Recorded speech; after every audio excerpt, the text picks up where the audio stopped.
You're listening to the Kennel Confidential podcast brought to you by the United Tree and Feist Association. I'm your host, Davin Ramage. I'm your co-host, Chad Wagner. Let's get into the episode.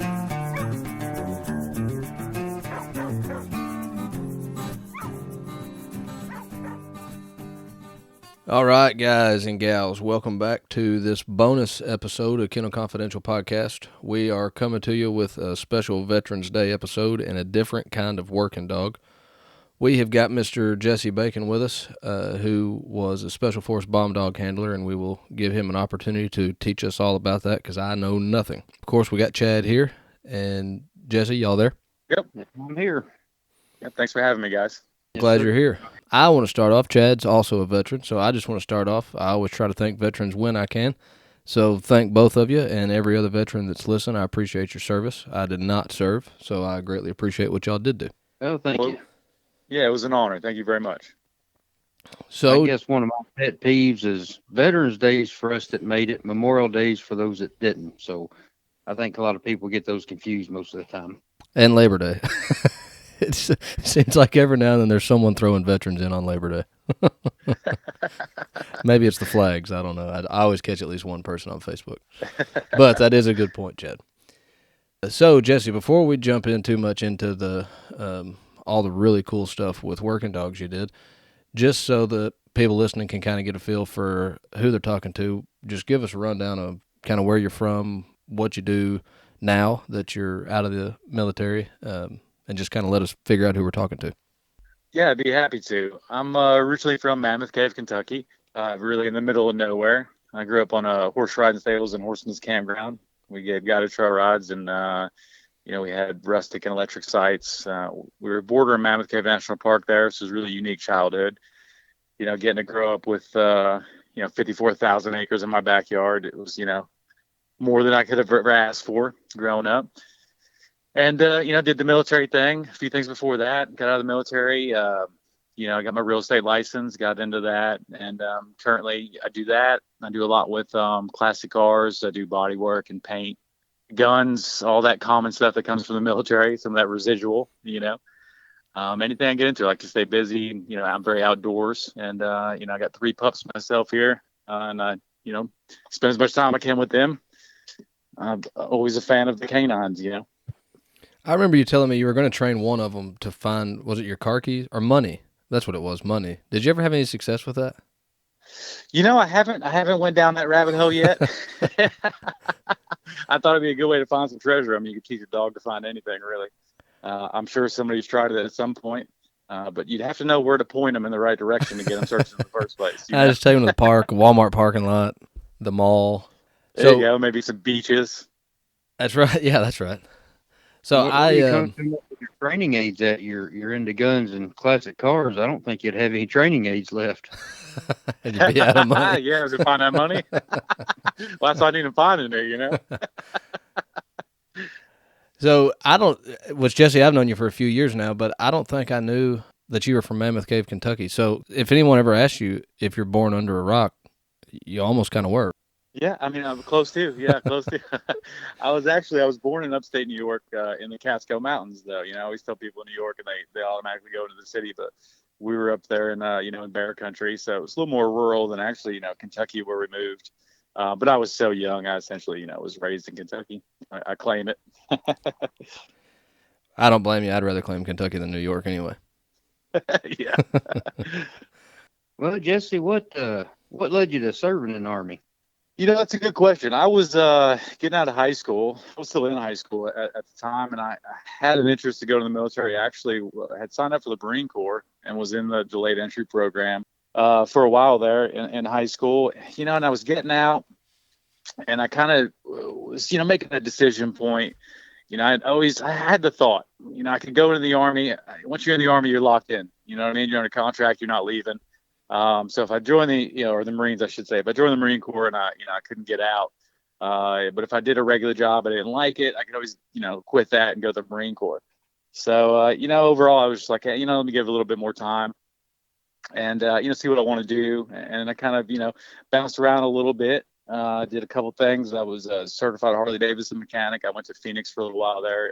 Went to Motorcycle Mechanics Institute and did that gig for a while. That was fun, made my hobby my job kind of thing. And I think the last shop I worked at was a Polaris and Victory.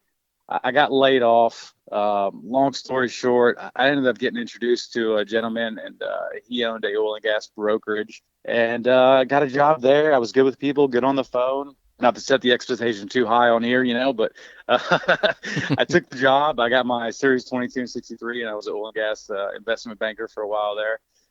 Short time, under a year. It was, a little too greedy for me. I wanted to be the guy getting the call. I wanted to be the guy that had the money, not the guy begging for it.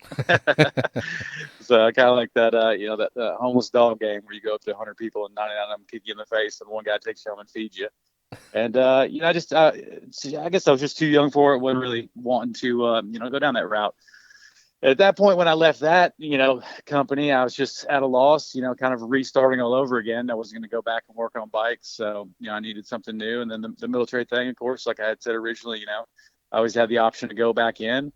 And at that point, I had gotten some tattoos. I had a full sleeve, I had one going on my neck and one on my hand. And so I went to the recruiting office. And so, you walk in, you remember how they're all like the 4 offices are all, around each other there. And all the glass doors, facing you. And I went to the Marine Corps office first, and they put me in the dress jacket because my tattoo was coming above, up my neck there. They wouldn't take me. Went over to the Navy office. My father was Navy. He was the first crew on the USS Enterprise, the first nuclear carrier. He got to do the world tour. He joined the Navy and did what everybody thinks they're going to do when they join the Navy. He got to travel all around. So I thought that would be cool. So, with the, maybe the possibility of going, becoming a Navy SEAL. And they wouldn't take me either. Same reason, tattoos. And I was making my way to the Air Force office, and the gentleman was standing at the glass door on the other side and saw me walking up and just went ahead and pointed over to the Army office. So I walked in there, and they signed me right up. I knew going in that I wanted to, after speaking to a few friends of mine, I had an ex-Ranger buddy, and he always was just a real wide-eyed guy, kind of like he'd seen some stuff. It always kind of fascinated me, kind of what, the world he had experienced. So I thought it would be, it'd be unique. And I wanted to go into the Army. I wanted to, become a Ranger. And I was talking to the recruiter, and they signed me right up. And I actually went in just infantry. I didn't get any contract, to go Ranger specifically or anything like that. And, went right into the infantry. The Army will take you. I kind of have a similar story. My cousin went in the Marines, and I'd quit school at 16, got my GED a week later, went to work, and decided at 18 I wanted to go in. I was wanting to go in the Marines because he did. So I went to a Marine recruiter, and, he's like, I said, I've got a GED. He said, you got post-secondary school, college or trade school? And I was like, no, not really. Well, we can't do anything with you. I went and talked to the Army guy, and the Army guy was like, you got a GED? Yeah. You got any post-secondary? Nope. He said, well, come with me. We'll go see if we can't fix that. He said, what have you been working at? Carpentry. So he just happened to know a guy in the local trade school that was taught carpentry. So I went to his class a few times, and he set me out on a couple of jobs and filled out some paperwork, and I was good to go. So kind of a similar story, Marines wouldn't take you, Army would. So Yep.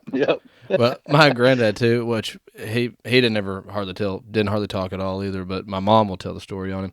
I did not serve, but he served in Korea, so I don't even know what year this was when he enlisted. He was Navy, and kind of his running joke was him and some buddies piled in a car, and they lived in Princeton, but they had to go to, I think it was Hopkinsville, which of course this was all pre-interstates and everything. So they loaded in the truck, and they were going to Hopkinsville to the recruiting office, and they were going Army. But when they got there, the Army recruiter was out to lunch, and the only guy in was the Navy recruiter, and they decided, well, we're here. We're not going to Princeton and going back to Hopkinsville again. We're already here, so I guess we'll go talk to this Navy guy. So him and his buddies enlisted in the Navy because everybody else was out to lunch. That's one way to make life decisions, Yeah. So how long did you stay in, Jesse? 11 years. It was in 11. I did just under 4 years in the infantry.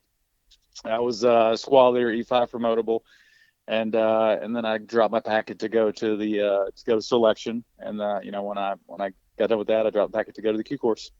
and I spent about 6 years or so, maybe a little over 6 years there at Fort Campbell. Is that where, once you went through selection, is that where you ended up becoming a handler? Yeah, yeah. So you do selection there in North Carolina, and you kind of come back, and if you get picked up, you still have the choice. Some people go to selection, they get picked up, but they decide they just want to stay with their unit. So I went to decided to pick it up, and I went to North Carolina, Fort Bragg there to go to the Q course. So a year and a half or so. Fifth Special Forces Group there at Fort Campbell is where I went right after that. I spent all my time. I wanted, you got fifth group there at Campbell, you got seventh in Florida, so on and so forth. And everybody really wants the Florida does all of South America. All the groups have different regions of the world they operate in. Okay. Fifth group is of course the Middle East with Bragg as well. And Florida does all South America and all that, which you'd imagine would be a little bit funner, atmosphere as opposed to the desert. So everybody's trying to go to a couple of those, those different places. And I put in for Fort Campbell, and I was probably one of a few that made it the number one on my list because that's where I was from originally, And so I got it easily. It wasn't the top of everybody else's list.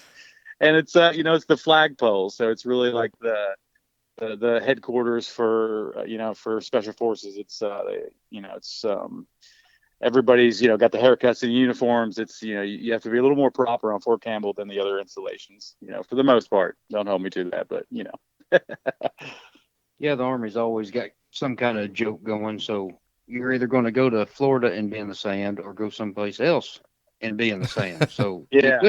And I was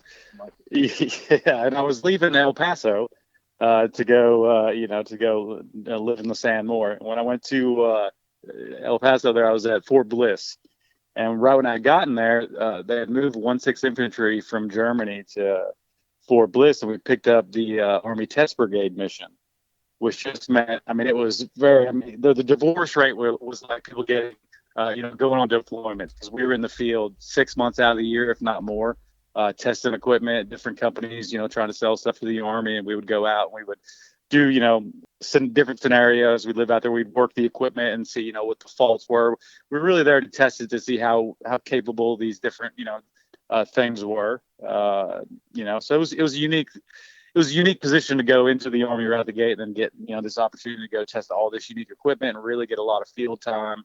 But yeah, tons of desert, White Sands Missile Range there in New Mexico. Ate a lot of that sand, and then I kicked over to the Middle East. So when I went to groups, so I'm very, very sand friendly. I'm not a sand friendly person. I have a real relationship with it, down to just the feeling of putting ear pro in your ears and grinding your ears to the inner ears to pieces with sand. It's like sandpaper over time. All those little things, I could watch a movie and we're taking two different things from it, You can feel the movie. I noticed just how uncomfortable they are. So when I was in Germany, and when you're in Germany, they don't want to send you back to the States for any schools at all. So I think that you have to be E4 or E4 promotable, at selection to actually go to school. Of course, they come around, and I actually got to go through selection, but I was E3. So I wasn't able to go. They said they would have picked me, but they couldn't, because, you wasn't ranked high enough to go to school. So I didn't get to do that. So tell us a little bit about school if you can. Yeah. The selection phase. No, the actual Ranger School. Oh, the Ranger School. Yeah, I'll tell you, man. I talk about this all the time. I really love my Ranger tab. I love my SF tab. Don't get me wrong. The Q course is really over a year and a half. So you do, you go into a cycle of something. Like language school is 6 months. And then before that, you had a week or so where you're transitioning. So it's a lot of time between, it wasn't just very, one thing after another. And Ranger School is a direct opposite. It was still very much Vietnam era fighting tactics. It was all very in the woods, no sleep, no food. You woke up every morning with simulation grenades. I got to tell you, it's a really unique experience. You get pushed to the limits. I think a lot of people don't know, a lot of stuff that goes on there, probably, because it's not necessarily always a good look. You have very little nutrition while you're in there. You'd be surprised though at how little you need to operate, how little sleep you need. how little food you need to really keep going and going. You go a while without sleeping, you could take a 5-minute power nap, and then you're back up and you feel like you're 100%.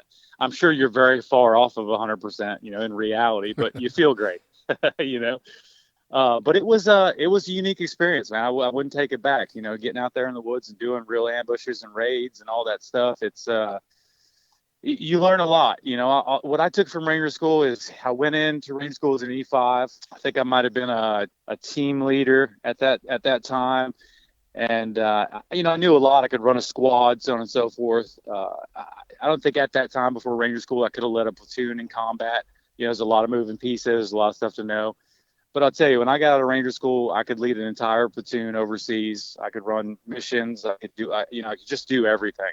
So just the knowledge you got, for actual operational knowledge you got from Ranger School, is really second to none. Something to be said too about the cadre. The cadre at Ranger School a lot of them are volunteers. So it's guys that pick up and say, hey, it's my time. I want to go be an instructor at this course. So everybody there is very motivated. The instructors are happy to be there. They want to be there. They're there for a reason. When they wake you up in the morning, they tell you a war story that they experienced or somebody they know experienced, and it just puts things in perspective for you right after the simulations simulation grenades go off. Just a little perspective. It's interesting. Yeah, give you some perspective. It's like they give you a why you're there pretty much, every morning while you're out there in the field, sucking. But I was there for it's a 62-day school. I'm proud to say I was there for 105 days. I pretty much PCS moved to Ranger School. I remember being in Florida phase on the back of a Zodiac in the middle of a swamp, getting, hit in the face with a dude's rifle in front of me and just paddling away, storm coming in.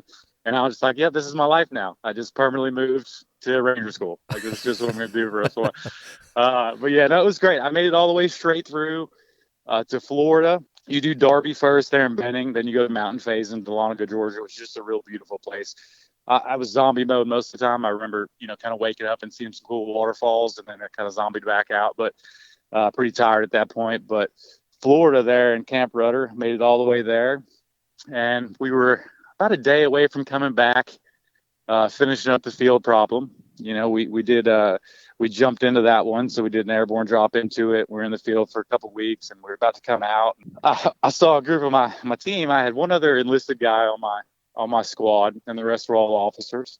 And I saw them all standing around in a circle, and there was a bunch of ammo in the middle of them. And I walk up and I was like, hey guys, what's going on? And they're like, oh, well, my bag's full. And they were just arguing over who's going to carry this ammo, because they're all saying they divvied it out already. Nobody wants to carry anymore. And I was a little too aggressive. I went up to him and said a few words and said, come on, we're almost done. Let's just put this in your bags. And I shoved a bunch in mine. I said, let's just get this done. And they took that pretty harshly. Did make friends of them right there at the end. Everybody's tired and hungry at this point. We did our last mission, and you walk right back to camp. You do a march back to camp, and you get back to camp. They walk you right into the building, and you do peers.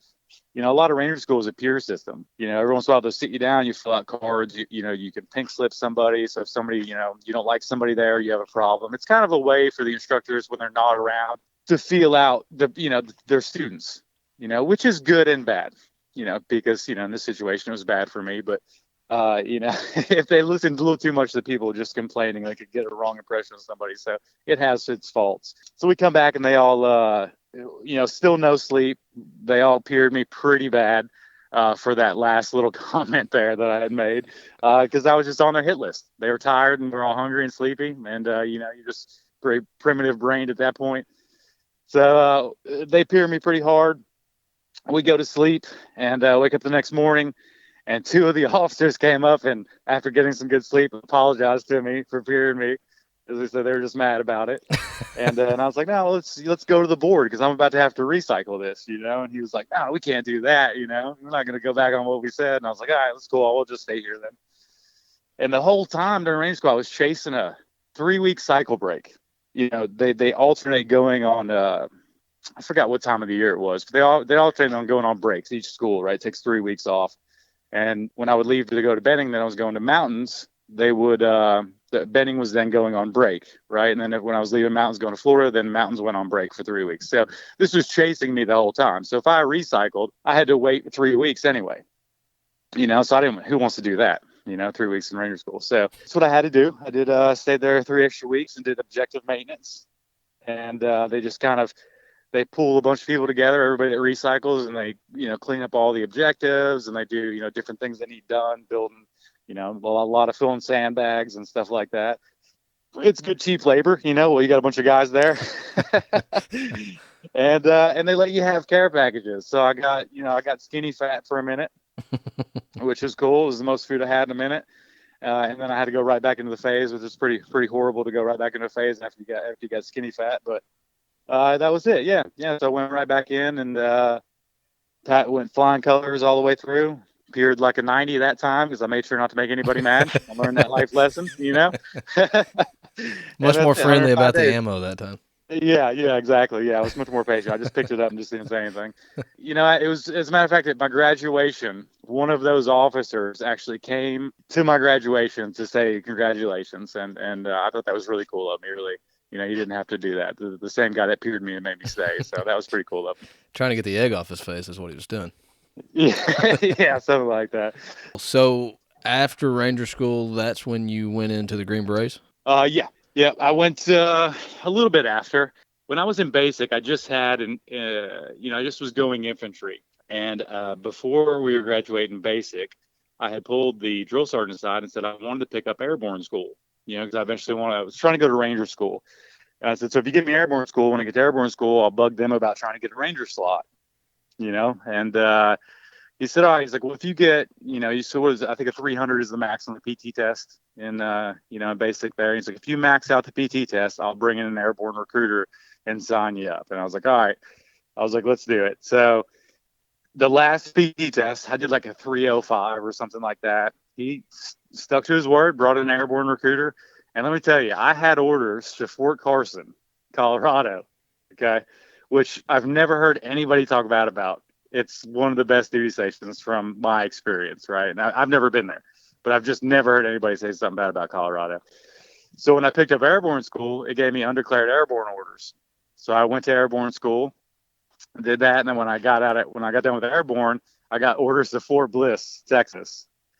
And I was like, because I figured if I go airborne, maybe I'll get Germany, I'll get Italy, I'll get Fort Bragg. I went to a non-airborne unit in Fort Bliss. It was picking up infantry with mechanized. So I was even more of a, we call them legs, but I was even more of a guy on the ground at Fort Bliss there because I was a Bradley dismount. So I rode in the back of just a really big tomb. The infantry guys just cram in a Bradley. Hey, it's terrifying, and not a lot of air, man. If you got a guy that's been a little stinky that day, worked a little too hard, it's a rough ride back. You know what I mean? That's when I was in. I was a scout in a Bradley, so we only had 2 of us back there. Oh, you guys could kick back. Yeah, it fits about 6. Yeah. Just for the listeners who don't know, it fits about 6. It's just 2 metal benches in the back of this tiny tank. Is really what it is. And there's just little peepholes that you can open up. But, if you open up those peepholes, it's just going to throw sand in there on you. You're just going to be chewing sand the whole time. So it's loud, dirty, and smelly. Yeah, pretty aggressive and smelly at times. Yeah. We'll go back to airborne school. I went there and I kept going up to the guys there saying I wanted to go to get a Ranger spot. And he said, we're not taking any infantry. And I was like, what do you mean not taking infantry? Who else goes to Ranger Battalion, than infantry? I was like, this doesn't make any sense to me. And I went in there about 4 times. And the 4th time, he pretty much cussed me out the door and told me not to come back. He's like, you're going to whatever unit we sent you to. And I was like, all right, whatever. Yeah, so I get to Fort Bliss. I ended up picking up air assault school at some point there. I went and did air assault school. We had EIB came up. That's Expert Infantryman's Badge, which is really just it's just a testing of all your knowledge as an infantryman. So they set up lanes. You have a little bit of time to learn. You have a week or 2 to learn all these different things or refresh on all these different things. And then you run a lane that just tests all those skills in 3 different scenarios. So if you pass that, you get your Expert Infantryman's Badge. Another cool thing you get to add to your uniform, So I did that. And then that earned me the eligibility with my first sergeant to be able to go to Ranger School. So once I had the triple sack, he was going to let me try to go get a tab. And and then I went to Ranger School from there. When I got out, I was a squad leader for a while, and I was hitting about my 4-year mark where I did a 4-year contract, so I was coming up on my time in. And I had a buddy come up to me and he said, "Hey, listen," he's like, let's go to selection." He's like, "Go to selection with me." And I was like, "All right." I was like, "Well, he's like, "You're going to regret it. If you don't go, you're going to regret it." I said, "You're right. I'm going to regret it if I don't go. Just at least give it a try." I was like, "Even if I pass, I don't have to go, right? I'm just going to go to selection. If I don't pass, then so be it." So I was like, "All right, let's sign up." We were going to like kind of try to go together, right? So I go in, I do all my paperwork, and a couple of days later, my buddy calls me. I'm like, "Hey, man, I'm ready to go." I was like, "This is my date. I'm leaving." And I was like, "What about you?" He said, "Hey, I just found out my wife's pregnant." He's like, "I'm not going." I was like, "Well, it looks like I'm going by myself." So so then I went to selection from there. Well, what got you into special forces and bomb dog handling? Yeah, so I was on a team for a while there. I did when I first got to group, I first 4th, 5th group. My team was about to kick out to Iraq. They jetted. I had some passport stuff to work out, so they went to Iraq, and I was waiting to get all that done. And then I kicked off and went and did a trip. So I went to a camp there, had a good time. I was by myself. I was the only SF guy on the camp. I was the weapons guy there. We were training, counterterrorism force, so on and so forth. I was on a mission, and we were in a town, and we pulled every. At the end of the day, we pulled every. There was a there's an IED cell in this town. And we wanted to go, and we were going to pull them out. So we got our local forces, and we did we actually called in another group from a different area to kind of meet us there so we could do a big show of force and really just like go in this town and pull everybody out and see who's who. And we did that. And we lined every man, woman, child up. And, they were all, sitting up against the wall there in town. Even construction workers were there. It didn't matter who you are. We pulled everybody out. And there was a dog handler there. And I was protecting. I was kind of standing by one of the command there, walking around with him, just pulling some personal security for him. And we went over and we were by this dog handler. And I watched this guy. He had a muzzle on his dog, and there was kids lined up, against the building. They're like teenagers, to be fair. And he was just sending the dog on them and muzzle thumping them. And if you're not familiar with the Middle East, dogs there are not. They don't have the same image of dogs we do. Dogs there are wild. Most of them are running in packs. Nobody takes care of dogs there. Most of them, when they see a dog, they kick it. I got to brief everybody when I get there, overseas. Hey, you touch my dog, we're going to have a problem. Like, this isn't just some dog you get to kick or, so on and so forth. So they're also terrified of dogs because they're very aggressive there. They're dog packs there that'll eat you up, So anyway, this guy was just muzzle thumping. If people aren't familiar with that is, when you have a muzzle on, we train like that to send the dog, and the dog goes and just hits the person. It's a good way to, it has training value. Not a super great thing to do on a bunch of teenagers in the Middle East. So I saw that and I had a problem with it. And I just thought it could be done better. I brought it up to the command, said, "Hey, it looks like we're, making a few more terrorists than we're, taking out." Anyway, that put it in my head. If I see somebody doing something that I don't like the way it's being done, if I feel like I could do it better, it kind of motivates me and drives me to kind of maybe give it a shot and see if I can make it look different, And who doesn't like working with dogs anyway? So I did that trip. I came back. We did an NTC trip, which is a training center in California, in the middle of nowhere. It's a big training center everybody goes to. And we had a canine handler there with us. And I remember going out. We were running these mock missions, and this dude was like in the back of the truck. He had his canine with him. He just, everything about it was just like, it just reaffirmed. I was like, this has got to be a cool gig. I didn't even know much about it. Like, what does a dog handler really do, in the Army? I saw what that guy was doing. I saw this guy, he was operating with his dog, but that kind of really sold me. So when I got back from NTC, I just had been on the team for a couple, maybe a few years at that point. And I just decided, I think I want to go do this dog thing. We were coming up on a mission for the team to go work with the CIA. It was like It was good money. It was a couple trips. I think it was like 4 on, 4 off, 4 on type of deal. 4 months on, 4 months off, 4 months on. I think it was 2 or 3 rotations. So it was like good pay. Of course, anytime you're overseas, it's all tax free. So I mean, it's good money, you know. But I thought about it and I was like, yeah, you know, if I had all the money in the world, what would I do? Go be a dog handler, you know. So I walked out, I drove down to the kennels on post there, and it's a little bit away from kind of the flagpole there at Fifth Group. They have their own little building. There's only about the capacity is like 12. There's a capacity for 12 dog handlers. I think at the time there was only 8 of them. So, you know, within Fifth Special Forces Group, there's only, you know, eight or 12 at a time dog handlers, and they're singletons. So they'll get attached to teams. They're an attachment. You know what I mean? So you get attached to a team. If a team needs a dog handler, they're called and you go deploy with them. And we can be used by anybody, Navy SEALs, Delta Force, anybody can call us over to use us as dog handlers. I did not know that.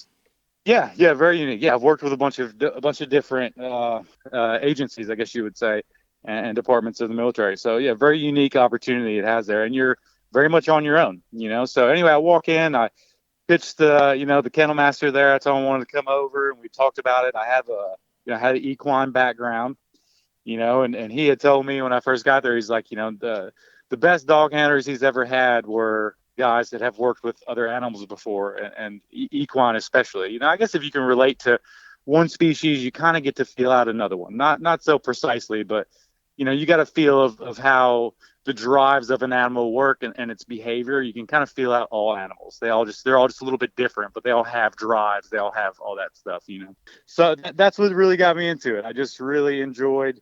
I thought it was really cool. I thought I could do it better than the guy I saw doing it.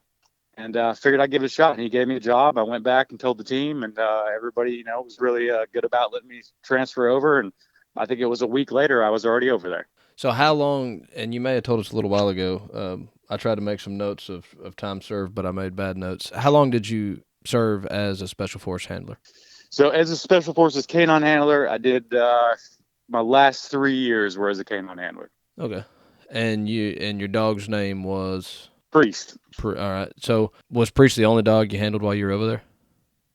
Now, my first dog was Zoopy. Both Belgian Malinois, I assume. Both Belgian. Zoopy was a little bit of Shepherd, a little bit of Malinois. Okay. And he was just as goofy as his name. Yeah, Zoopy had a problem of not wanting to transition. So when he would want to go from a bite back to looking for bombs. Our dogs are all multi-purpose. So we do bomb work, we do tracking, and we do bite work. Zoopy didn't want to get off the bite and go back to looking for bombs, which is really not great to deploy with. You know, it's like, here's a bite. Okay, go find a bomb. Now I want to go back to the bite. I can see that being a problem. Yeah, I mean, I'm doing 90% of the stuff I'm doing is bomb, if not 95 or higher. You know, I might have an opportunity to maybe get a bite in here and there, but the focus is bomb work. You just don't want a dog that's just looking to bite. You know, and dogs are like people. Some are smarter than others. You know, if me and you take a math test, we're going to get, you know, you're probably going to get higher than me, right? You know, dogs. That might have been a bad example, maybe.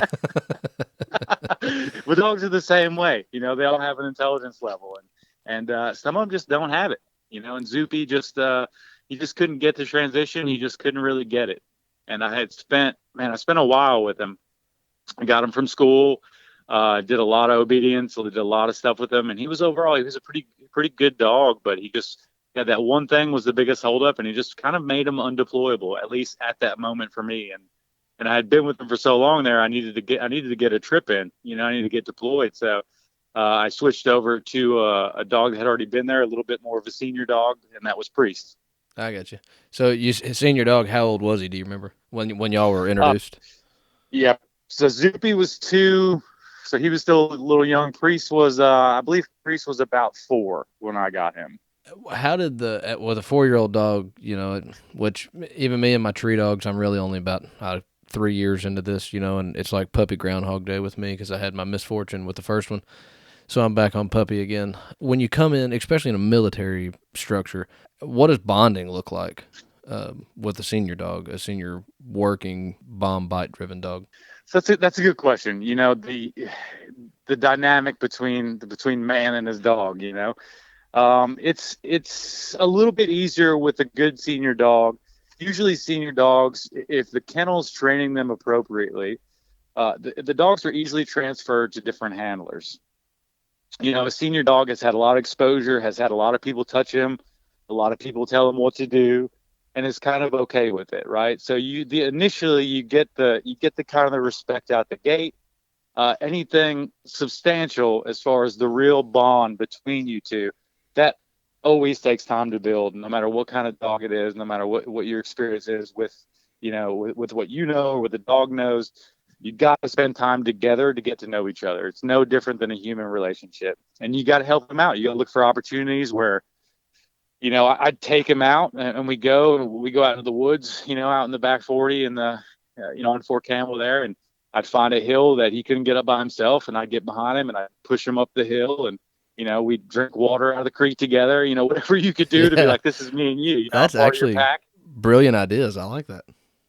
You have to. It's the core. The first thing, I used to train dogs a little bit there, house dogs.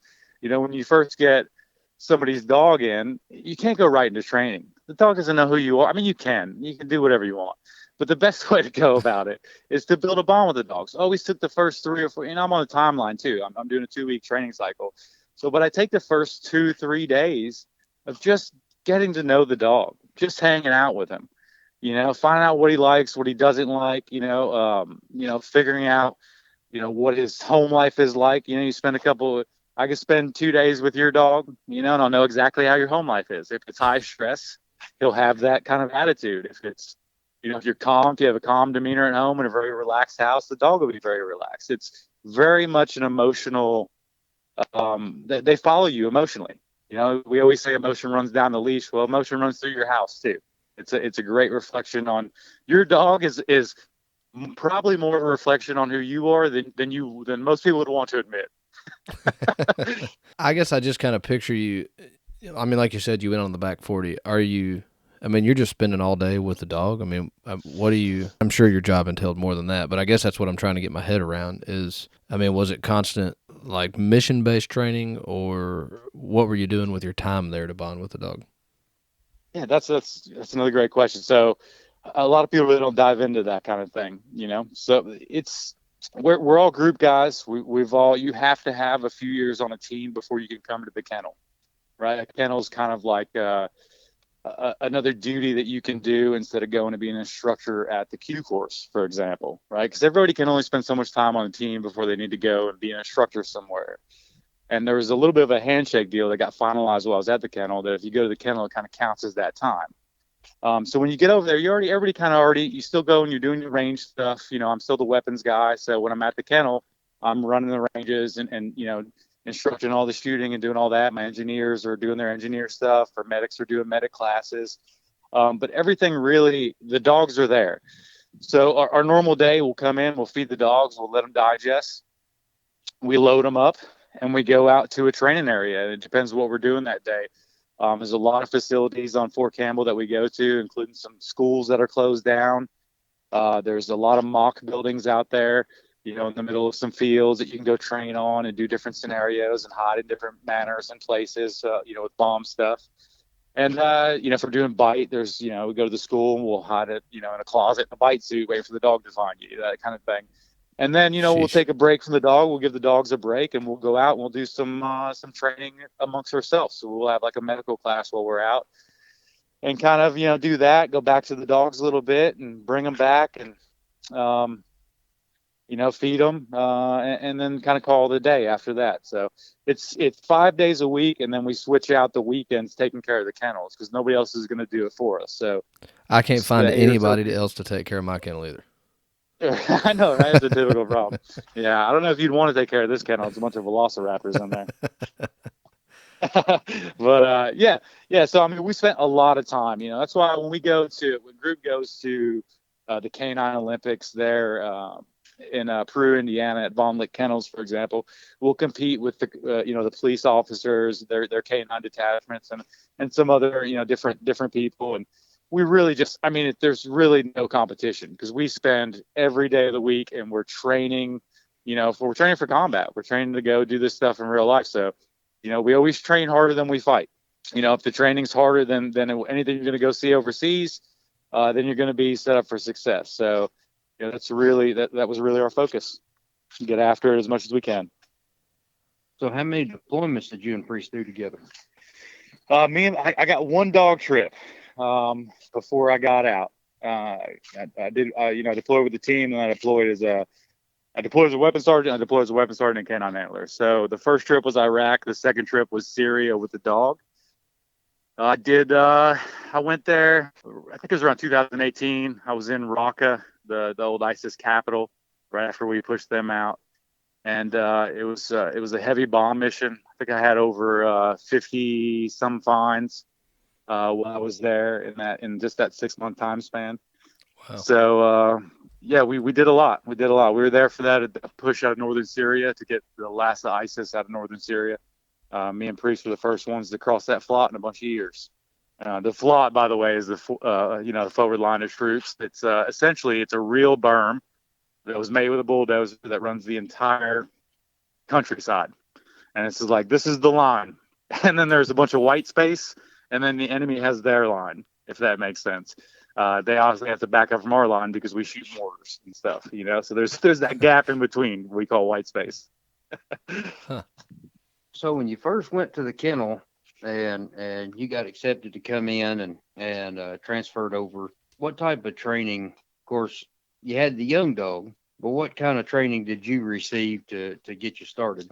So we go to, we worked, I don't know if they've mixed this up since I've been here, but we went to Von Lick Kennels in Peru, Indiana. That's where we got our dogs, that group, and that's where we did our initial training. So, newbie from a team, no canine experience, you go to Von Lick, you get your dog the second day.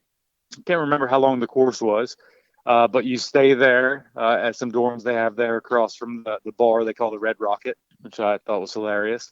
But yeah. So they give you all the training there. The first of it is really just getting you to learn your dog's behaviors, as well as, Von Lick they've laid a base on the dog, right? And all these dogs' levels are very different.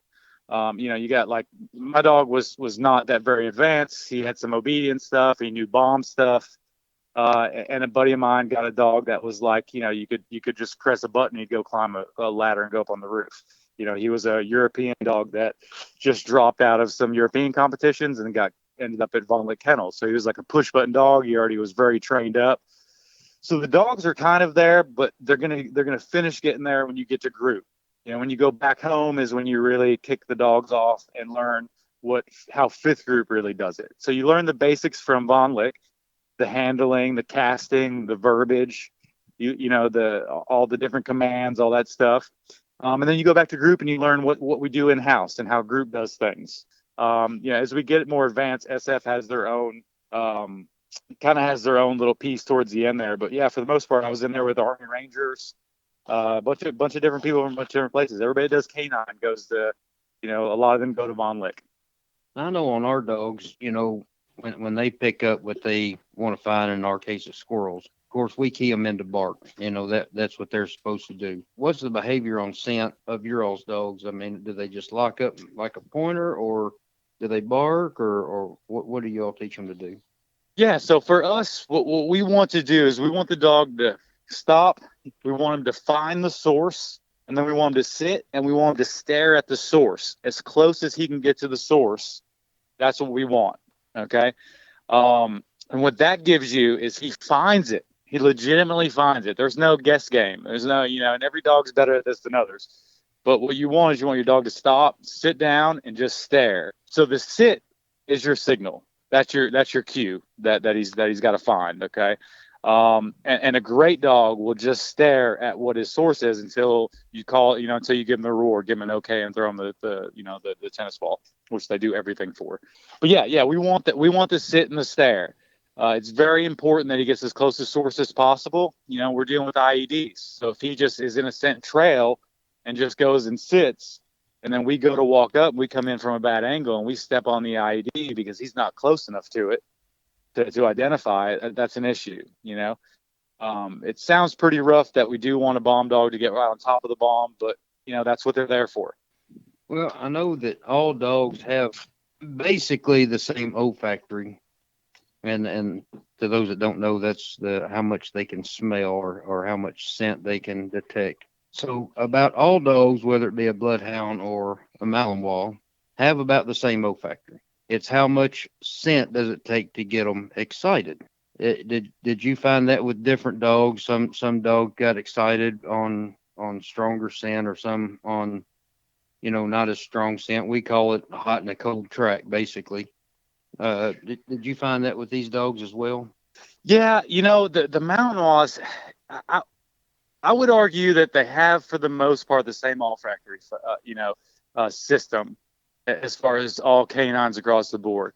But there is a reason that we use bloodhounds, police officers use bloodhounds, and we use Belgian Malinois. The longer snout, as opposed to a Chihuahua or a pug, for example, they do have a little bit better of a capability to zero in. They can highlight it a little bit more than, say, a smaller dog with a smaller nose. I mean, just if you could put it like that, they got a bigger nose, So they could. I don't know whether they're smelling it better.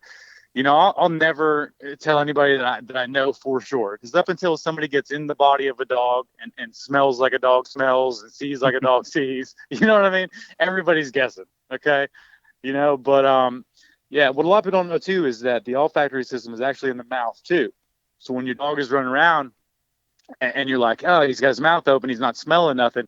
He is. There's actually some holes in the roof of his mouth that go and connect to his olfactory system, which is why if your dog's teeth get dirty, it can affect his smell. So that's just a fun fact to keep in mind. Just say you're gonna see me out there scrubbing Lemon's teeth now. yeah, that's gonna affect the smell. But as far as odor's a tricky thing. Odor. I love balm work. I love odor work. Obedience is probably my favorite thing, but odor work definitely my close second. Odor itself is it's a theory that it's an animal in itself. If you imagine, you guys know, for Halloween when you have those smoke bombs, those little cheap smoke bombs that you throw out in the grass. Yeah. Like the blue and the green, right? Yeah. And after they've lit off and it's all kind of gone, well, that blue and green smoke, you kind of walk around and you kind of kick around the grass as it kind of just floats above the ground. That's a good example of how odor works, right? So it's heavier than air, so it wants to fall, and it's going to kind of move with the wind and gust around. And with that being said, different amounts of the same odor, they don't smell, they essentially smell a little different. Okay. So that's something we have to work with too, as far as, how did the dog react? So, for example, a pound of TNT, say if TNT is made of 4 chemicals, okay? At a pound, the dog is only smelling maybe 2 of those chemicals, right? Because it's a small amount of that odor, okay? So they take it in, they're like, cool, I got a pound, I found it, I know what that smells like. Well, if you put 100 pounds of that same TNT out, he is then going to smell everything that TNT is made of, right? So it's going to throw him off a little bit. It's going to be different. He may even go in and out as he's searching. He may be weaving a little bit, go outside the scent cone, and then come back in because he's kind of confused. You see him maybe loop around a little bit. Like, it's like I'm onto it, but something's weird. Something's a little different, right? So we have to be able to train with multiple sizes as well. It's not just about training the different types of odors. You also have to consider the amount of odor.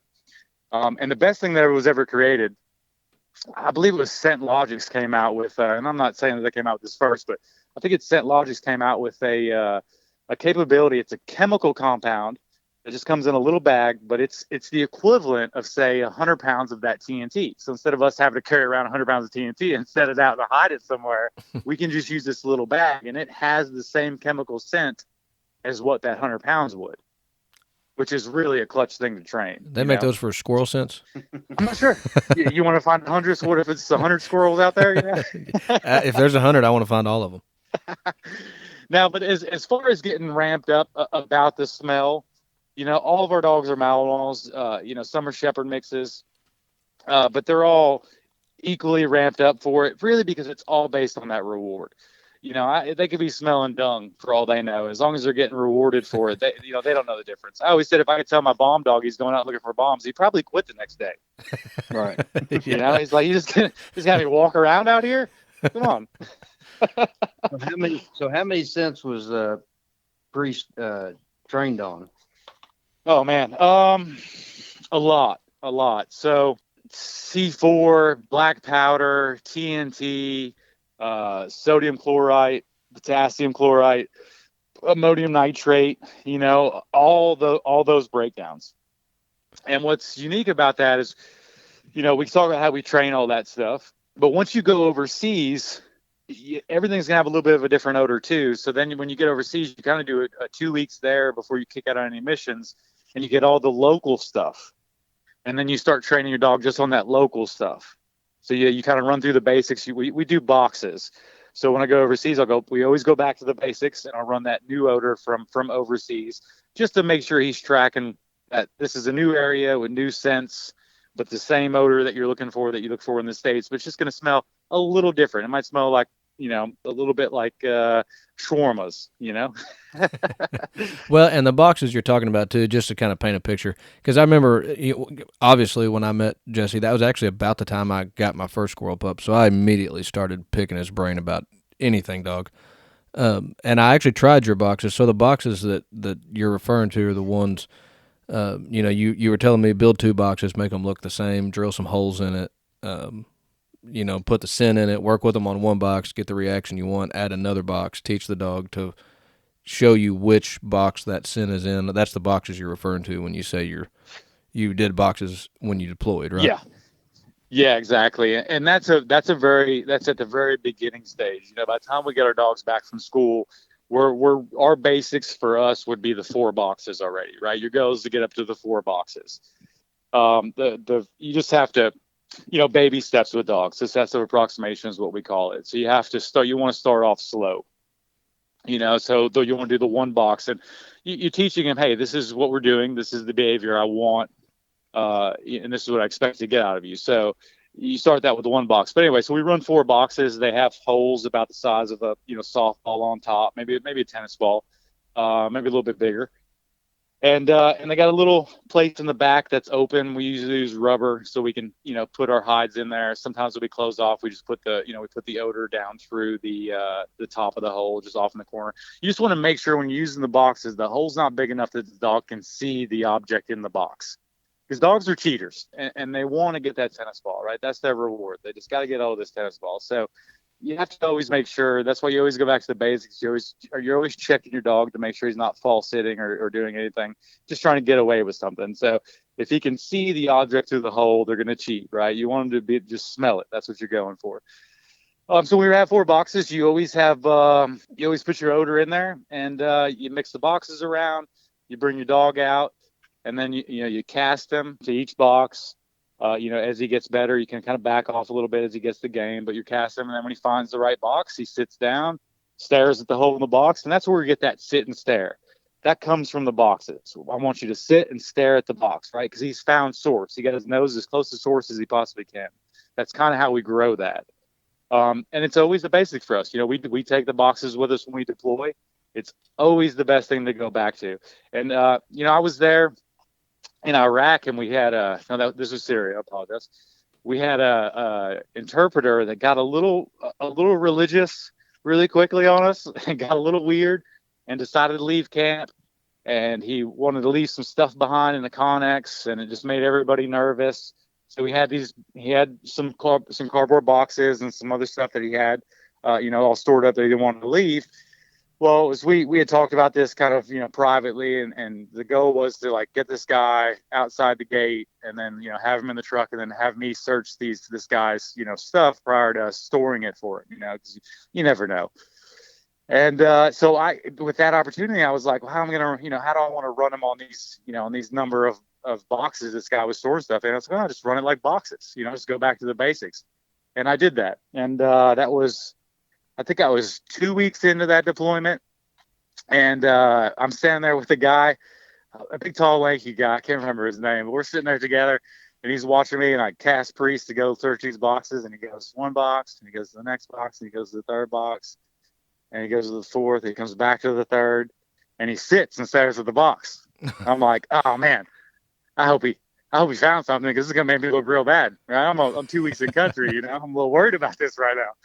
So the guy, I like, this is also my first time running a dog. I'm deployed. I'm all by myself at this point, And he sits, and I like paused a little longer than I should have. And the dude turned and looked at me and said, "Well, that's not good, is it?"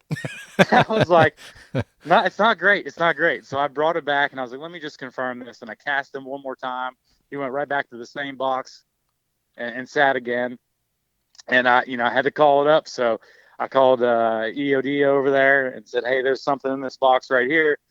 And then, of course, we got to take some precautions at that point. We have all this, lining up, and we got to make sure there's nothing serious in there. So EOD goes out and they move the box to a different corridor and camp there where it's safe. And they bring a robot out and they pull the cover off and they pull everything out and kind of stack it all around. And they said they didn't find anything. I'm like, "Oh God, here, I'm gonna look. We're gonna look bad." I was like, "Come on, Priest, I trust you, man. I know you got this." So I said, "Well, let me just take him out. Everything's laid out. Let me run him. Let me let him run it again and see where he stops." And he goes around. He's running, and he goes up to a shoebox and stops, smells it, and sits down. And I was like, "Okay, it's in the shoebox." So now everybody's super nervous, and now I'm super worried because I'm like, really, I hope there's something in there. So they pop open this box, and he found 30 AK-47 rounds. Wow.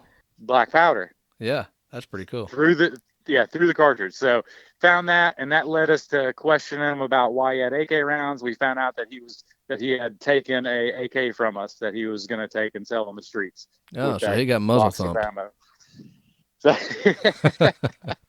he got in a little bit of trouble after that. So we got the AK back, and that all paid off. It made Priest look like a rock star right out the gate because he was, and it was all set from there. I was sitting around one day. The guys from Raqqa came over because Raqqa was a little bit more of a mess. There's still a bunch of IEDs around there. It was still ISIS cells everywhere.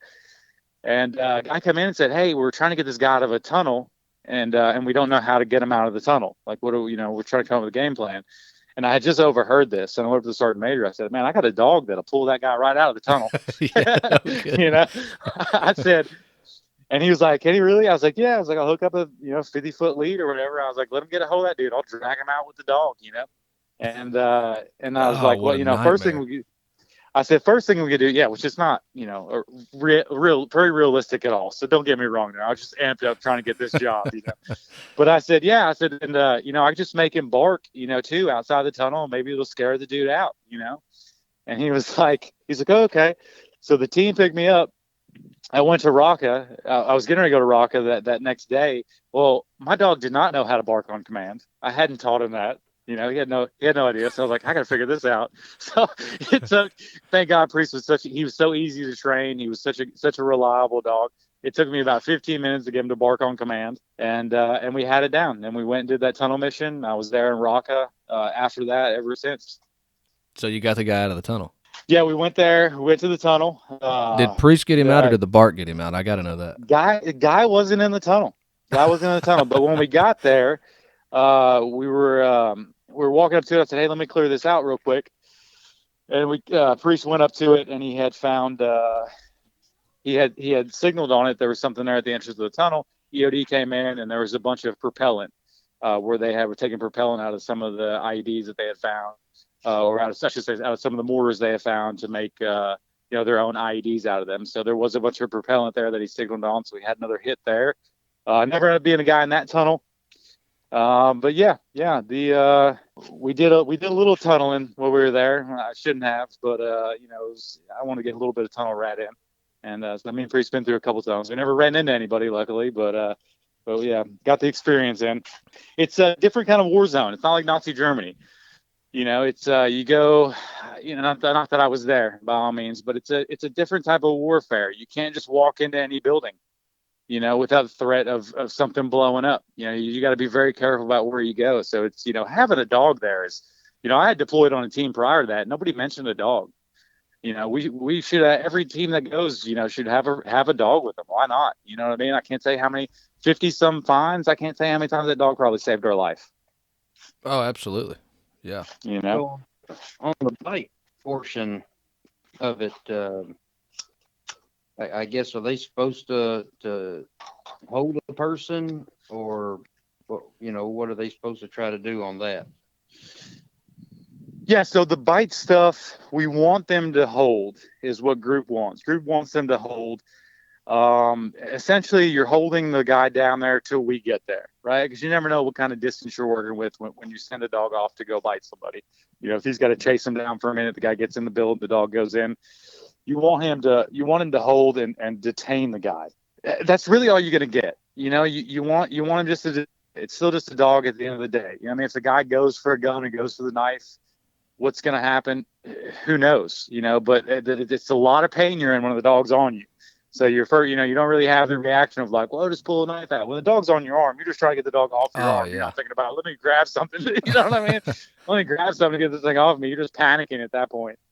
So yeah, we want them. Now my dog Priest, he had the tennis ball is great, but it's bad because it's like steel wool over time. It's like sandpaper, and it does kind of wear at their teeth. And he had broken a canine, and the other one's kind of wore down. So Priest was a little gnarlier when it came to biting. When he would bite, he would try to hold to the best of his ability, but he would kind of come off. He'd just pull off, because his teeth weren't really, them two big canines sink in, they're grabbing and holding. Well, his one little broken canine, the other wore down one, would grab you, and then he would just pull off of you. So on a real person, I mean, to me, it's so much worse to have a dog just tearing at you as opposed to biting and holding. Because as the dog comes off, he's biting the next thing you present. So if you're going for, a weapon or you're going for something else, there's a better chance of him grabbing that other arm or, it's half a dozen. But, he was definitely very brutal. If he got on a real bite, it would be pretty horrific to watch, I was gonna say, I remember you telling me that some of your other handling buddies would kind of tease you that your dog wouldn't hold bite, and you were like, "No, wait a minute, let's think about this." Yeah, if your dog bites, yeah, it sucks. But if my dog bites, there's not a lot of your arm left when he's done. Yeah. If I walk in real slow, he's gonna turn you to roast beef. Yeah, and they're all unique biters. They all have their own different personalities. They're all better at other things than other things. And I remember we had a female dog, Nika. Her thing was that she would jump super high, and I mean, she would shoulder bite. When you're out there in a bite suit, you're in a jacket with a little bit of collar on there, but your neck's exposed, your face is exposed. I can't tell you how many times this dog jumped up, just face right next to you, dug into your shoulder. She always a jump biter. Some dogs go after your legs. We want to train them to hit you in the right spots.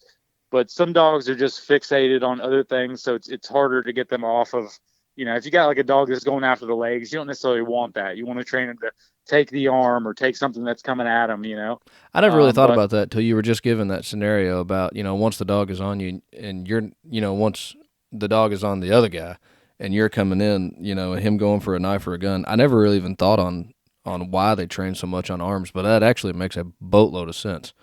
Because, if you're on my leg, I might get to a knife or a gun. But if you're on my arm, I'm now a one-armed guy. And I'm completely going to go for the dog, I think. I don't think I would even consider a gun. Just out of reaction, yeah. Out of reaction, yeah. And what do you do when something's coming at you? What do you always put out in front of you? Yeah, your hands, arms, absolutely. Your hands, yeah. That's why, 90% of snake bites are on the hands because people always got to reach out and touch it. Well, snakes ain't going to bite me, right, Chad? I got too much garb. Again, they're going to bite him in the back. Yeah. Chad always, we saw a rattlesnake at LBL, and he likes to tease me about all the stuff I put on now.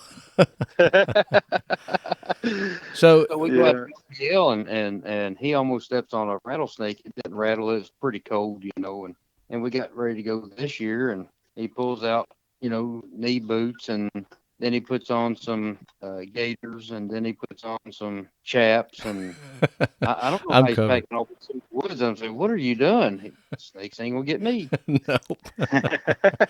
They will not. They'll be disappointed if they bite me. So going back just a little bit on finding the scent, I guess to tie it into the squirrel dogs, they're using winding ability. So we love it when our feist dogs can find squirrels that's never hit the ground, just off the wind or off the scent coming down. So basically, all these dogs are working off winding ability, I guess, right? A little bit of everything. It depends on the environment we're working in, right? Like if we're outside, you want to play the wind in your favor. right? Because the scent's rolling with the wind. If you're in a, if you're inside a building, air naturally pulls outside of the bottom of doors, or a window if it's open, and it falls down vents and down lockers and down the wall. And so you want to, as a handler, your job, you're half the equation. Your dog can find the scent, but your job is to put him in those productive areas to then be able to find it. So it's a real team effort. And when we're outside, the air scenting, yeah, wherever they can find it. If wherever the scent is, if the scent's high, and that comes to the training too. We train multiple different ways. And I think it's we probably defer a little bit, in how we're training, because you guys are probably always have scent coming down, right? I'm assuming you're always looking up in the trees. Yeah. And of course, a lot of it has to do with thermals and stuff, which would probably help you all the opposite way. We are looking for thermals coming down, where you would probably be looking for thermals coming up. A buried IED or something that's ground level, so you want that scent to come up a little bit. Yeah, if it's forest ground, it's going to come up through the yeah, exactly. And it's actually, ironically, the high hides is more advanced training, right? The ground stuff is easy. So you guys are jumping in and you're actually teaching your dog to do something that's an advanced stage for even a military working dog. We start at ground level and then we work into doing high hides. Because it's scent, the more room scent has to fall and travel, the harder it is for the dog to track down. So you guys are already training kind of at the peak of scent. If they're smelling something coming down from a tree that's 20 feet, 30, 20 feet or so up high, you guys are doing really good. That's a big deal. And so I think you guys probably, when it comes to training, should maybe consider giving yourselves a little more credit. That's definitely an advanced move to get a high hide. Yeah, and our dogs are normally doing that. I've seen some of my dogs, find a squirrel, wind a squirrel at 120 yards. They've got that. They can do pretty good on that part. Yeah, it's really. It is. It's really impressive at the end of the day. They're using. They use canines in prisons to find cell phones. You could literally train a dog on any scent that you could come up with. And some that you can't even smell. That whole stew theory where, if you walk in, you smell stew cooking. If a dog walks in, he smells the basil and the tomatoes and the garlic and every last little thing. Their olfactory system is really, it's impressive. It's impressive. I'd say one of the differences in our fields probably is to the how we train. We're probably a little harsher than your realm. We use chain collars. We do leash corrections. We have to really make sure our dog is paying attention to us and is following what we're doing. It's a little, I'm not saying your job, what you guys do is lax by all means. I'd say we probably do a little bit, it's probably a little harsher of a training situation than for what you guys do. Yeah, well, I got a couple handlers I could introduce you to. No, I'm kidding. Yeah. Well, I think I've trained with some old bird dog guys, and they were pretty harsh too. But we interviewed one of them. Yeah, did you? that's true. Yeah, the old pinch the ear guys. Yeah, but y'all are also in a lot higher stress situation, than we are. Which some of these competitions get stressful, but not life or death stressful. Yeah, exactly. So when you were out, when you and Priest were out on a mission, as far as what did that look like? What was your primary objective on the team? Whether you were moving through a town and mainly on the bomb scent thing. Not every scenario where he's got to go bite somebody or kick a door in, but you had told me before, you talk about energy running down the leash, and you're moving through in a convoy and you get to an ID area, and just the one story that always sticks out in my mind, or the one thing you said, was energy traveling down the leash and trying to keep the dog excited. You don't want the dog to feel your nervousness or whatever, and it was just funny to me because you're out there looking for IDs and you're telling, come on, Priest, good boy, come on, let's go, find it. Where's it at? Where's it, Yeah, party voice. Yeah, and inside you got to be sweating bullets, like I hope he finds it before I step on it. Yeah. So that's a very good point, and it really does, and it'll give you a good idea of how of how that emotion does run down the leash. I remember one time where I didn't. There was one time I didn't handle it great, and I saw my dog react, and I was like, oh yeah, that's for sure. I hyped him up. We were we were on the line there, and we got a little bit of a tick. We were shooting some orders and stuff, and we got over the radio that somebody had shot a missile at us.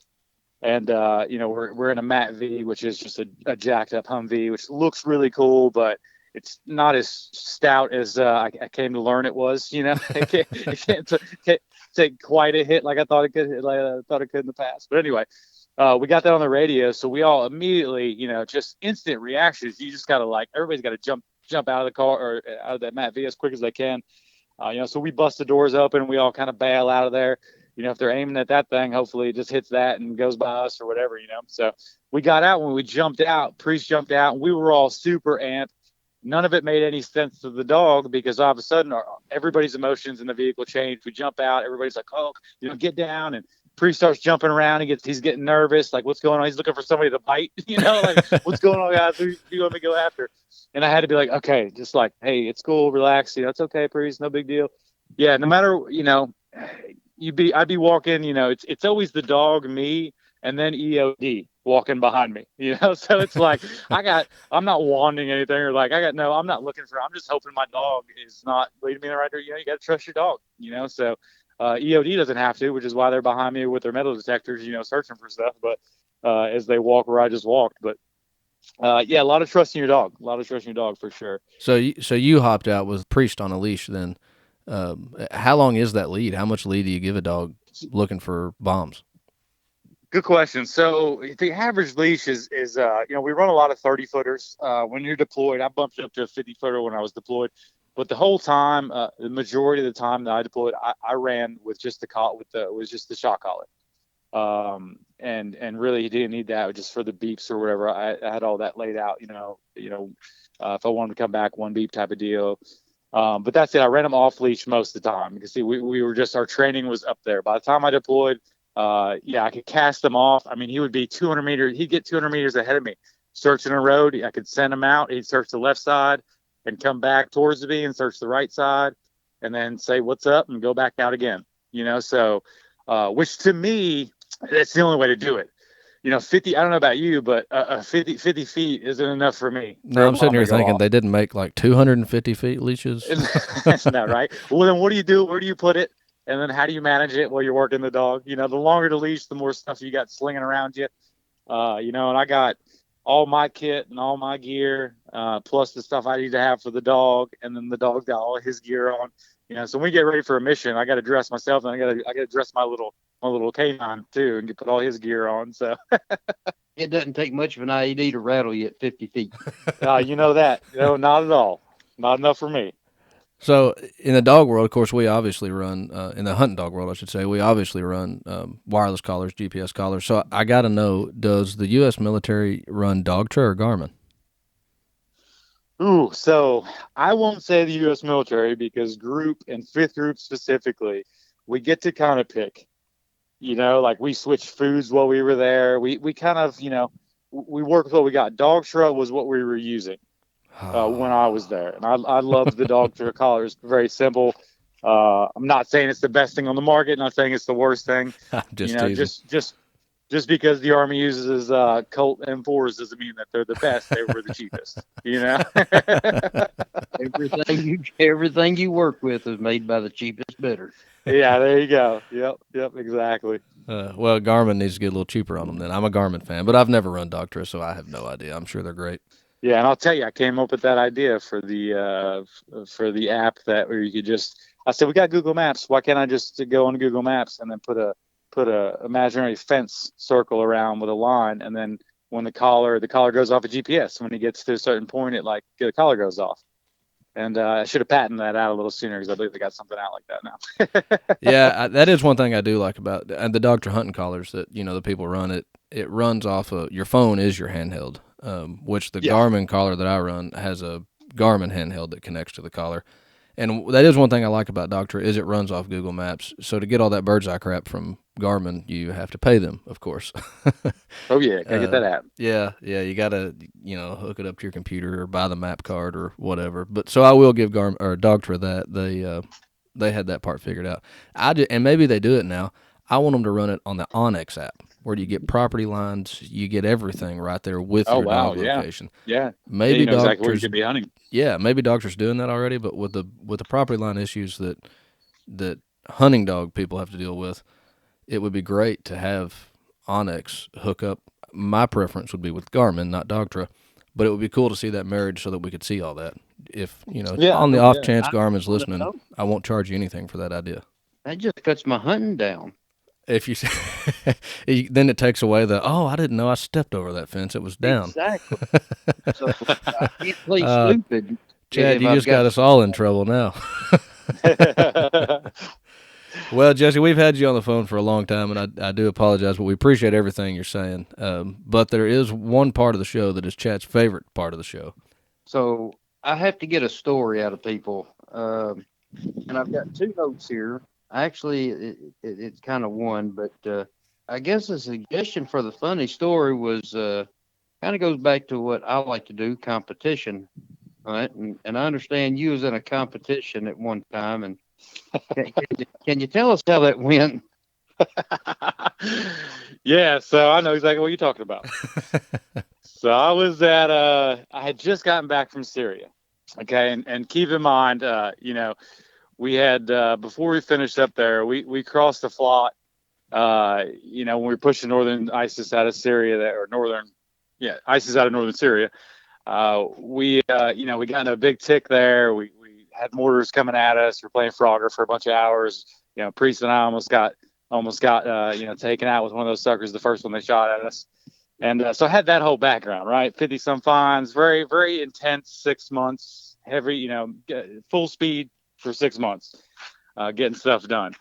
So I come back and we go to the K9 Olympics and at Von Lick Kennels there. And we were doing one objective there where it was just an open field.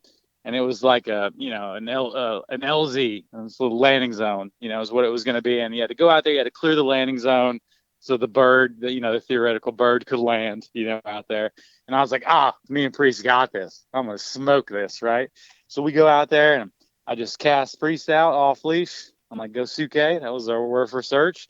He took off, went straight to the bomb, sat down. And I rewarded him, and I was like, all right. And I grabbed Priest, and I just walked off. And then Todd, my other buddy, was going by me to run it, right? And he does his thing. I'm back by the truck feeling good about myself, right? We just crushed this. I mean, it took Priest no time to find this bomb, right? I was like, I aced this one. And Todd comes back, and he's like, hey, man. He's like, what do you do? What'd you do out there? And I was like, I found it. I was like, there's a bomb out there. I was like, that's it. We found it. And he's like, no, man, there was more than one. He's like, there was multiple bombs you had to find. And I was like, bro, it's an LZ. If I found a bomb, we're not landing there. We're picking a new place. And he said, I figured you said that. He's like, I told the guy you just got back from deployment. and he completely understood where you're coming from. So yeah, didn't pass that one. I bet the judge on that one was probably like, where is that guy going? There's no bombs over there. I was in my head, and I was in my head the whole time too. So apparently he was yelling at me like, "Hey, where you going? Where you going?" And I'm just walking off, just like, "Yeah, I crushed it. Good job, Priest." that goes back to know the rules. That's right. Yep. That's Yep. right.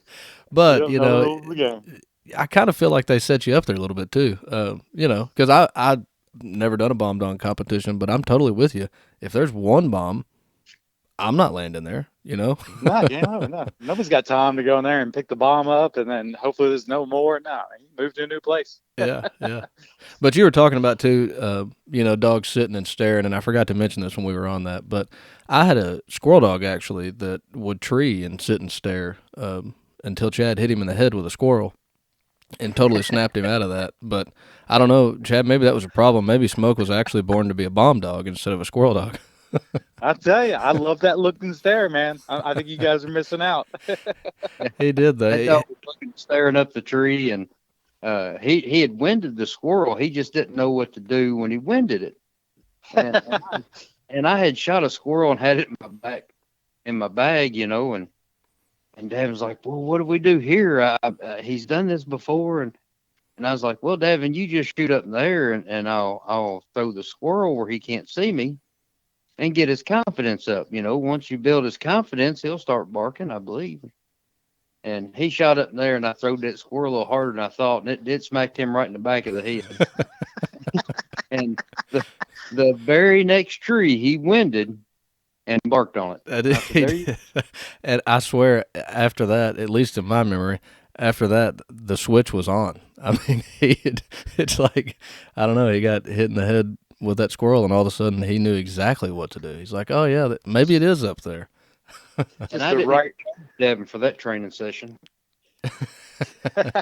Yeah, just the right timing for that to happen, for it to click in his brain. I would definitely say you two, that with dogs, you two, I've probably picked y'all's brain to pieces.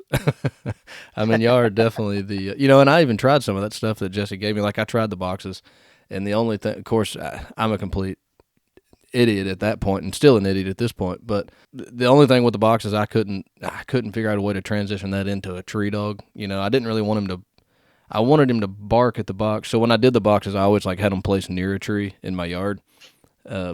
But it may have helped him on scent a little bit, but it definitely didn't help him on his bark. That's for sure. We had to hit him in the head with a squirrel to get him to bark.